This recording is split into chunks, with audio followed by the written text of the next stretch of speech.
There it is. Live and recording once again. Hello, everyone. Welcome again to the Scaling Up Business Podcast. This is a Getting Real episode. Today is really about, the wisdom that comes from looking back and thinking about both where we're going and where we wanted to go and where we ended up. And talking with a great entrepreneur today about his reflections on all that's happened over his career and where things are going, integrating all aspects of life and that kind of thing.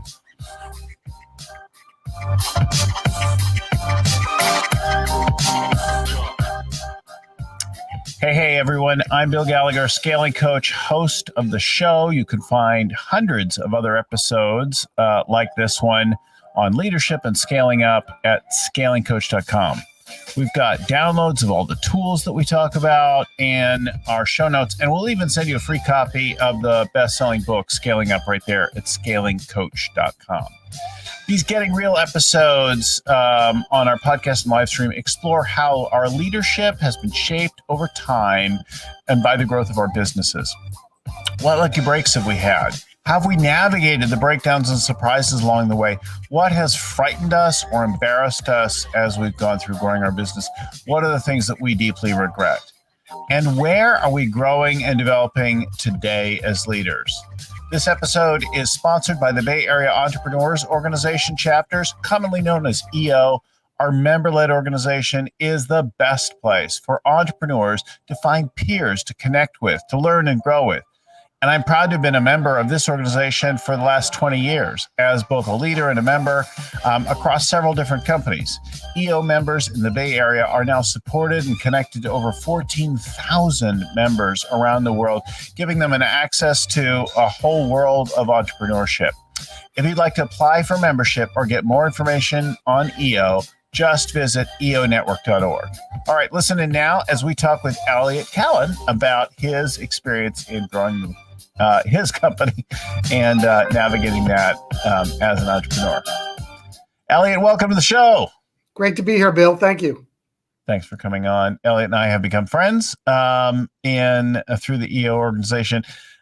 So Elliot, you guys should know, is in the financial services sector, investments and financial planning.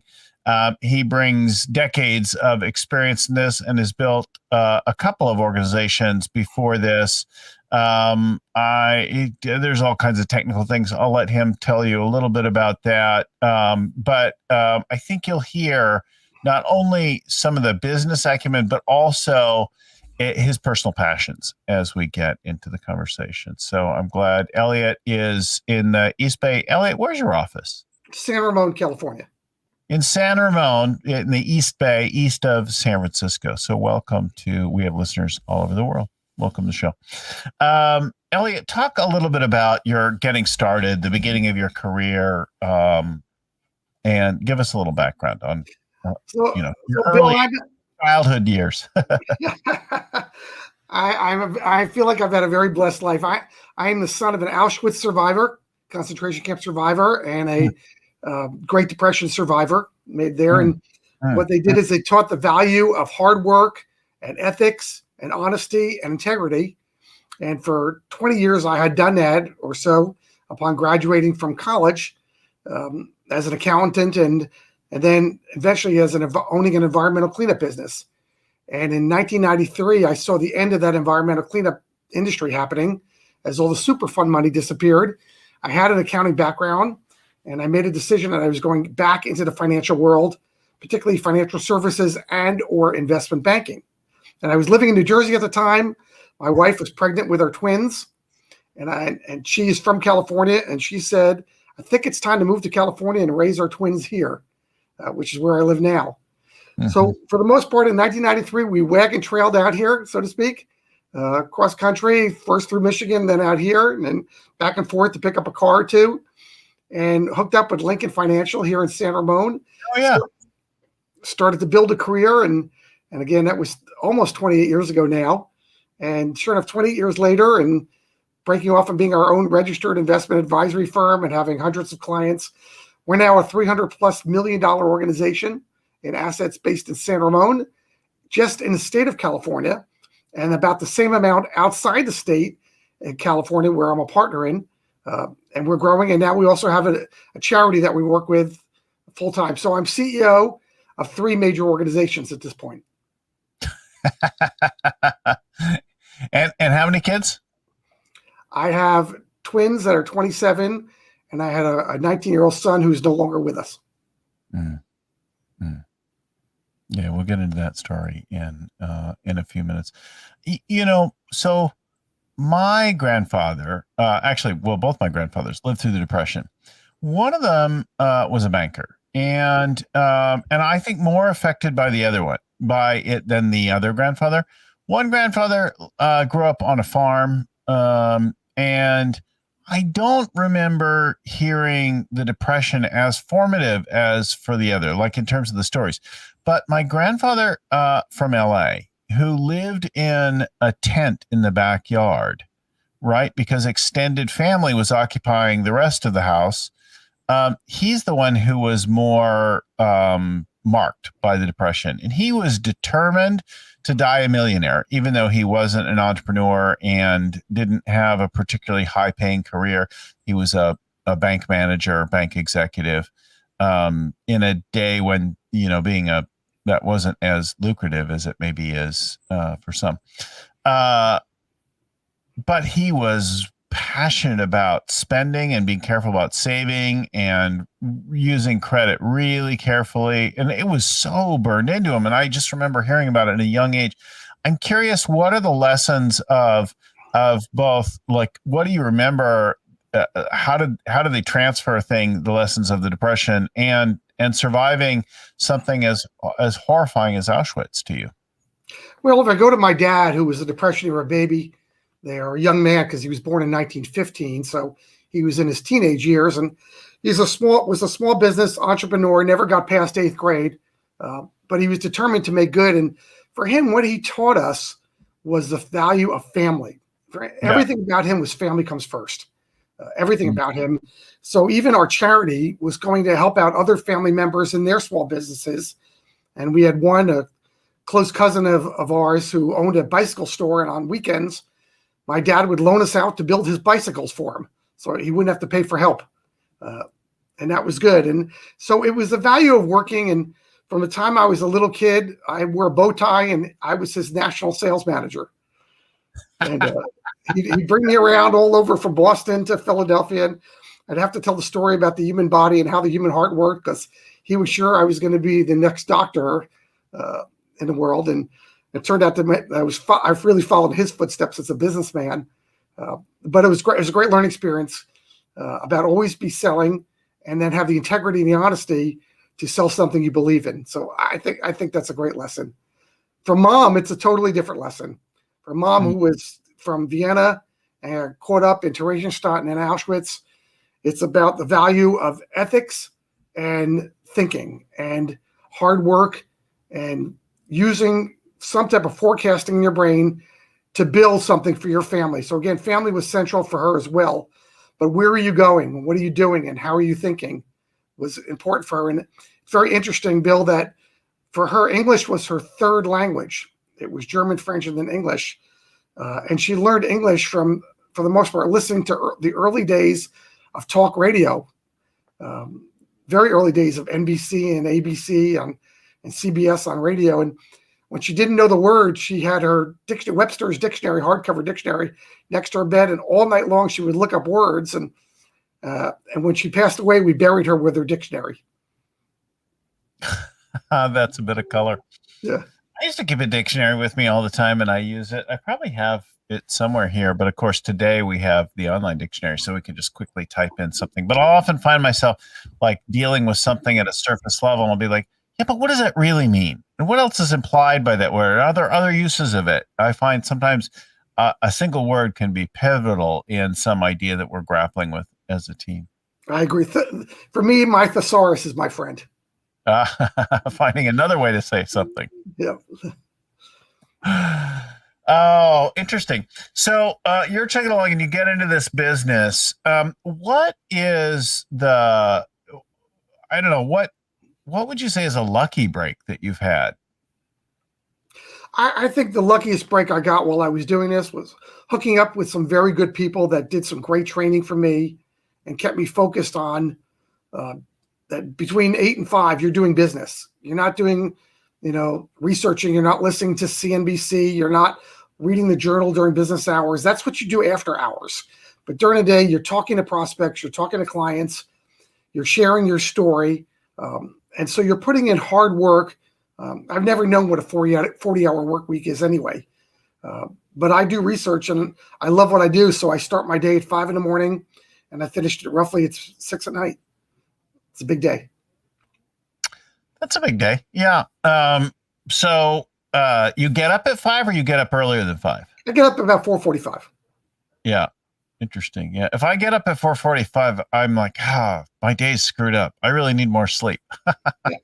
Bill, I don't drink caffeine, so it's even where I don't walk in to have a cup of coffee. I drink decaf because my staff gets afraid when I start drinking caffeine. So you moderate even that. And then you work till 6 and then it's family time, right? I go home and I take over the kitchen. My wife, who's terrific to me, I'm on my second marriage. Tammy's terrific. She gives me the kitchen and I take it over and I try to be an amateur gourmet chef. It's my separation of day and night. So let's talk about the unlucky things or the challenges that you've had some pretty substantial ones. Let's talk about the things that have really tested and developed you and how you've dealt with them. What would you like to share? I could share the story of my son. That's probably the most impactful negative story for you. I'm sure. I mean, coming into a recession in '93 and dealing with the tech bubble in 2000, these will teach you how to keep clients, and they'll teach you when you lose clients because they get upset about what happened today or what happened this week, and you don't quite know what to do. But the real lessons are the life lessons, and that taught me a lot. So in 2015, Bill, my sophomore son at the University of Montana took his own life. What was his name? Jake. And so we actually received from him, Federal Express, a 6-page suicide note from him before we knew he was gone. And the first major paragraph said, "Mom and Dad, I've been thinking about this for a long time. I never would have asked for your help. I never would have told you how I felt. And I never would have taken your help." And while we flew up to Montana, Missoula to claim his body and bring it back to Lafayette for burial, I must have read that paragraph 100 times. And I realized as a parent and the last one to know what was really going on, my question to myself was, I wonder how many other parents are feeling this way. I wonder how many teens are feeling this way, not sharing this with their parents. And that's when we made a major decision to start a charity. So we began 5 years ago, A Brighter Day. And today, A brighterday.info has morphed into a charity that has helped thousands of teens with stress and depression, giving out information and resources to touch their lives and have them get not so depressed that they're going to commit suicide, and maybe talk to their parents or maybe seek out some help that can change their lives. One of my other friends in the coaching world lost a son a couple of years ago, and it definitely has completely altered his life and his purpose in life. And I've shared in the past that I lost my father to suicide back in 2008. I think these things, they so gut us. There's nothing that prepares you for them. And even if you had, like my dad, I had some warning, there was a decline and I was expecting it, but with a child, there's nothing. No, we didn't know that. The only thing we knew was when he came home for the Christmas holiday break, he wasn't sleeping right. And then when he left to go back to school, he couldn't look me in the eyes. So I got very upset right away. I talked to his mother and I said, I think I'm going up to Missoula. Something's striking me wrong. This doesn't feel right. And unfortunately, she kind of talked me out of it, feeling that I was putting too much pressure on him to get good grades and that just let him be and he'll get through this. But he was a time bomb and we didn't know it until it was too late.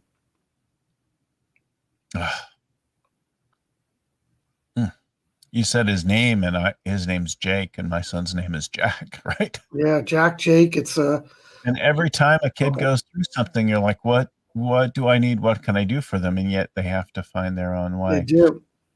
You know, Uh, we had suicide last week or 2 weeks ago in the Alcalanes High School district here, which is mm, also where my son went. And the mm, parents again were the last ones to know what was going on. mm. No drugs, no alcohol, just depression. Yeah.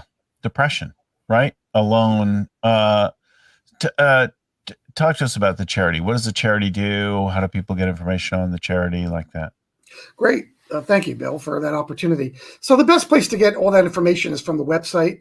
It's abrighterday.info, and all types of things are on there. But what we do for teens is we run teen talent showcases. So America's Got Talent. Well, we took that concept, brought it to the teen level. Well, we've done them live for a few years now, but now with COVID, we turned that into teens that can submit literally any act: juggling, skateboarding, bands, piano playing, whatever that is. And at the end of it, we judge these monthly, and the winners will go to a special final, and then the top 3 finalists get college scholarships. Mm, mm. So the last year we gave out 8 college scholarships, and our goal is to pay for books for 4 years of college. Oh, that's really cool. For viewers, for listeners, the link will be in the show notes. And for viewers, it's on the screen right now, abrighterday.info right there if you want to see more about the program and what they do and how they're helping kids and families deal with depression and try to reduce some of the things that happen. How has that changed the way you interact with your team, your clients, that kind of thing, that life experience? Aside from actually creating the charity, what do you notice in your day-to-day kinds of things, your human interactions? Bill, I'm touched by the amount of people who have a story to share about their brother, their sister, like you, their cousin, their child. They're all bad stories, by the way. It's not like there's a good story unless somebody's gotten some help. There's no good story to suicide. There's no my son did a worse job than your son, or there's just no upside there. And so what it's done is I shared this story and I've woven it through what we do is it's created a level of integrity that people know that there's somebody that cares. There's a team that cares about you. And that was true before, but now we have a story to tell about this. And so when I talk to people, it is amazing how many people I meet with that have a tear in their eye because they have a similar story, or a story about depression, or a story about cutting, or a story about bullying. And those are all things that we have resources for, but they're all stories that need help. Teens are going through the toughest time ever right now. And we can't cure that teen sitting in San Ramon, but we can give out some resources that maybe the teen and the parent can get some help. And with our clients, they know we're out there to help them.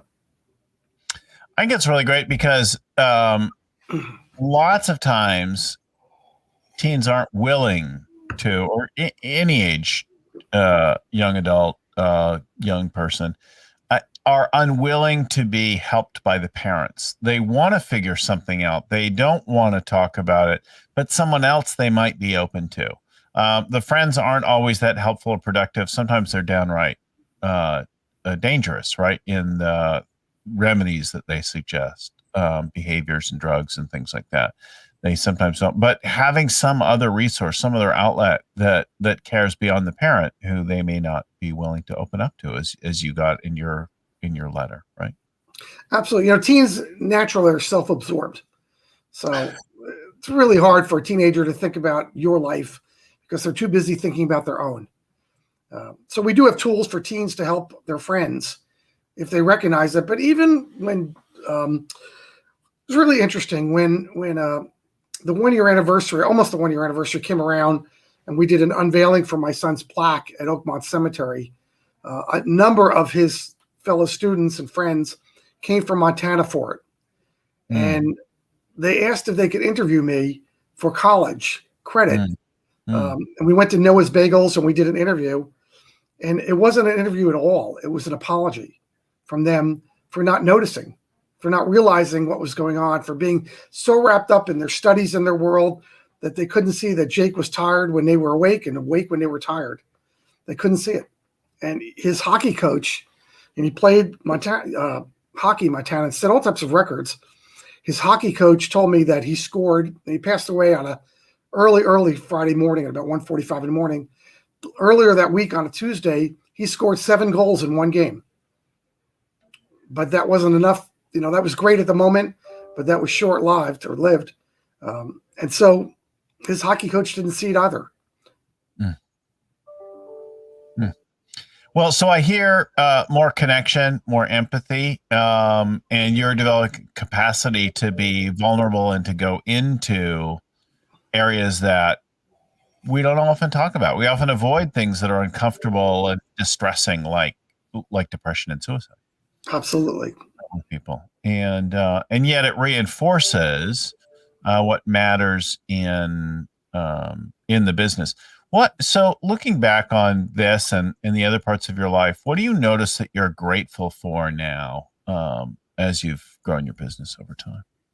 Well, I'm going to start again with family. I've had the fortunate life of having 3 children.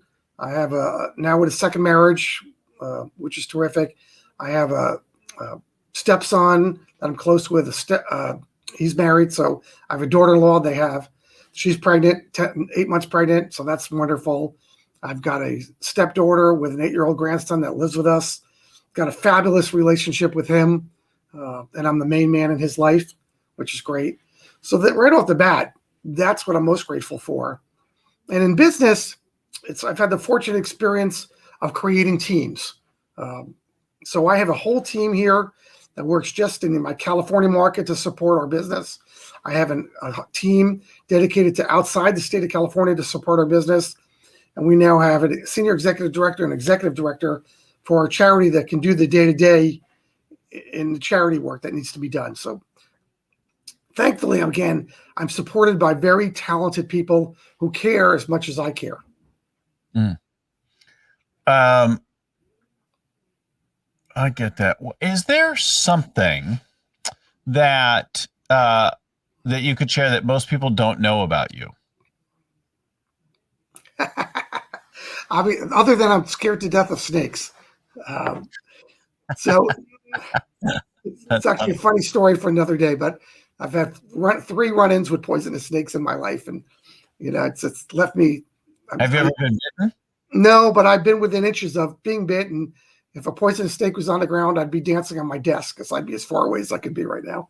You're terrified of the snakes. But no, I think the lessons here and what are and the downside is, when you're an entrepreneur, and I know I'm talking to many entrepreneurs, it's very rarely a straight line in life, how business goes and how life goes. I always thought in my life I'd have a fairly straight line up. I'd get married, I'd have children, I'd buy a house, I'd build the business up, maybe I'd sell it and buy another business, or it just would grow and grow and grow. And, and in 50 years, I'd be retired, get my Rolex watch and be playing golf. And, my life has been anything but a straight line. It's has been business challenges in there. It's been selling businesses, but it's been keeping liabilities. It's been paying off banks. It's been growing. And it's been adversity many, many times as it's been, as I just explained some of them. So my lesson really is you're going to get kicked down. You're going to get knocked down. It's kind of out of the Rocky movies. It's not how many times you get knocked down. It's how many times you get back up and keep fighting. I did steal that from Rocky. So I think the lessons here is when life is not a straight line, keep fighting, keep swinging the bat. You might hit singles and doubles.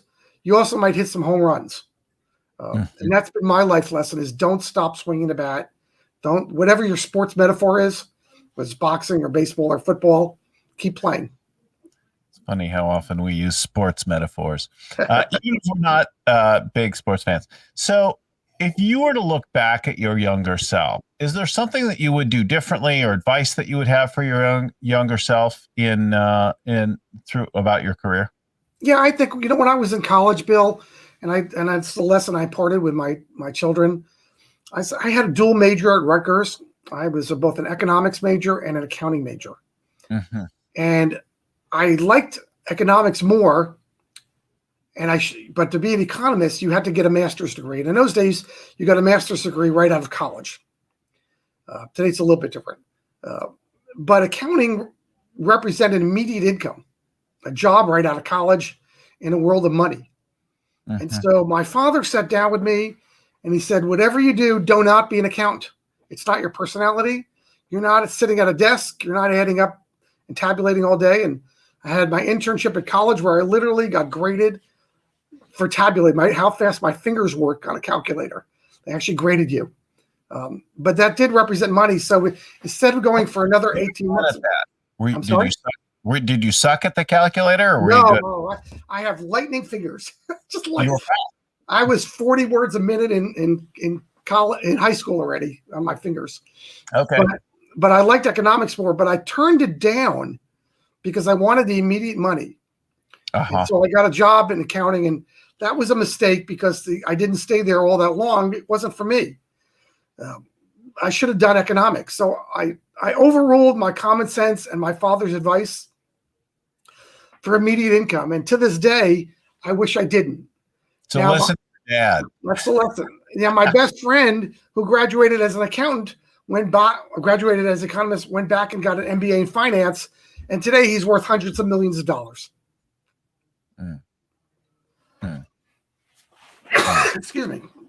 So I hear one, listen to Dad. I also hear don't go for the quick money. Pursue what you really care about, right? The bigger, longer term things. Yeah, and if I had the right vision, which I didn't at 21 and 23, I would have done it differently. Yeah. Now, what are you working on now? What's your big goal now? So we are 300 million in California. I've got a 5-year plan to get that to $1 billion in assets under management. Mm-hmm.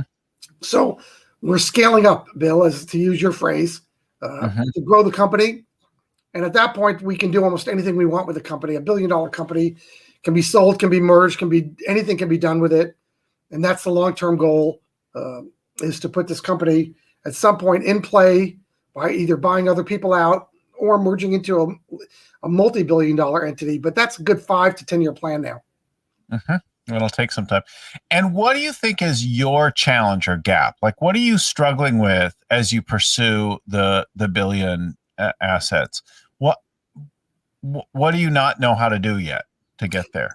So as CEO, the greatest challenge I think we have as CEOs is time management. Yeah. As I'm running 3 organizations every day. One takes 80% most of the day, which is the good side, Prosperity Financial Group. Mm-hmm. The other 2 a little less, but on days that they need help, they could take an entire day or 2. And now I'm ignoring my core business. Mm-hmm. So it is just balancing. Sometimes I feel like I'm in the old Ed Sullivan show as the man spinning the pie plates on top of the sticks. So it's just having enough time and people around me to do the right job. Mm-hmm. So have you ever looked at, are you doing the most valuable right things versus just being busy or working on time wasting things? I look at that and I don't always like what I see. Good answer. How many people on your team now with the main business? Well, I've got 5 independent advisors, and I've got a staff of 3, and then I've got a marketing department now of 3. So 6 there. That's just California. Outside of California, we've got 40 individual advisors or so, and 2 people working in that business. Outside of California. Outside of California. And is that split that way for regulatory reasons? We just run it as 2 separate entities. So learning how to use your time more effective, and who do you look up to? Where are you going to develop yourself in this capacity? How are you working on getting better at time management? So it's not that I'm bad at time management, is that like entrepreneurs, sometimes you're just so busy putting out fires, you're not working on what you need to do. And so I have hired consultants in the past that hold people's feet, including my own, to the fire. That helps. Something you do as well as your business, how to scale up and prioritize. I think the issue that we all have as business owners is what's important and what's right now. And they're not necessarily the same thing. So I have my staff meeting almost every day in the morning at 8 in the morning.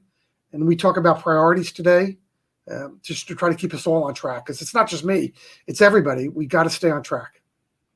The Daily Huddle is so transformative. I want to, before we move on, I want to remind our listeners and viewers that this episode is sponsored by the Bay Area Entrepreneurs Organization, commonly known as EO. This member-led organization is the best place for entrepreneurs to find peers, to connect, to learn, to grow with, to hear stories about how they're dealing with it, both either to validate what you're going through and how you're approaching it, or to come up with some new approaches, right? I'm proud to have been a member of this organization for over 20 years now, and through several different companies. The EO members of the Bay Area are supported and connected now with over 14,000 around the world. That gives them a whole access to a world of entrepreneurship that is just so unique and so unusual. I know, very well, have good friends with entrepreneurs in every continent and in dozens and dozens of cities today because of that lifetime of membership in the EO organization. If you'd like to apply for membership, or if you'd like to get more information on EO, just visit eonetwork.org. What are some final thoughts or things that we should be talking about that we haven't talked about, Elliot? I think, Bill, I think in our business, and I try to tell everybody that, people ask me, they said, what attracts clients to you, and why do they stay with you? Mm-hmm. And so, you think that at the core, we're trying to be good money managers, good stewards of people's finances, but that's not why people stay with us. They really stay with us because of trust. And I think for any business owner, no matter what business you're in, I would say integrity and honesty are important, but trust is why you keep your clients. Do they trust you? Do they trust your team? Because when trust goes away, it doesn't matter if I earned them X percent over whatever the stock market was. It's gone. It's over. You can't get it back. So that's actually a great topic. And we have another show on that. I was just looking to see when that is. It's in 2 weeks. We've got a show about trust with David Horsager.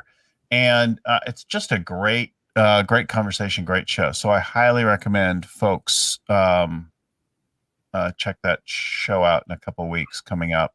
I also want to remind folks where to get in touch with you. So if you want to see more about Elliot's business and the charity, so it's a brighterday.info and Prosperity Financial Group. We'll put in the crawl right there on the video, and we'll put it in the show notes down below. So you've got a link and go right to it. So Prosperity Financial Group, you want to find out about Elliot's business and what they do and so on. And then also the charity organization, a brighterday.info, both right there. Elliot, thank you so much for coming on and talking with us today about your life, your business, and sharing vulnerably about some of the things that you've had to deal with. I really, really appreciate it. I want to remind our listeners and viewers that if our show helped you in some way, please turn it on to somebody else. Pass the love, pass the value around. Of course, it helps us if you give us a review and say something nice wherever you get it. But if you are a subscriber to the show, you send us an email to info@scalingcoach.com and show us that you subscribe. Take a screenshot of YouTube or iTunes, or go to scalingcoach.com. Wherever you do that, we'll send you a special set of unreleased tools and worksheets that are useful for helping your company grow and scale. I want to give special thanks to Vern Harnish, author and creator of the Scaling Up Framework and the original Rockefeller Habits. Our show is produced by Lucy Summers, working in the background here, throwing up things on the screen and getting our guests prepped and our show scheduled and that kind of thing. The show's audio is edited by Albert Burge at Podfly Productions, and our show notes are written up by Ayn Kodina and proofread by Tim McGowan. Thanks again for listening and watching, everyone. We'll talk to you next time. Keep scaling up. Thank you, Bill.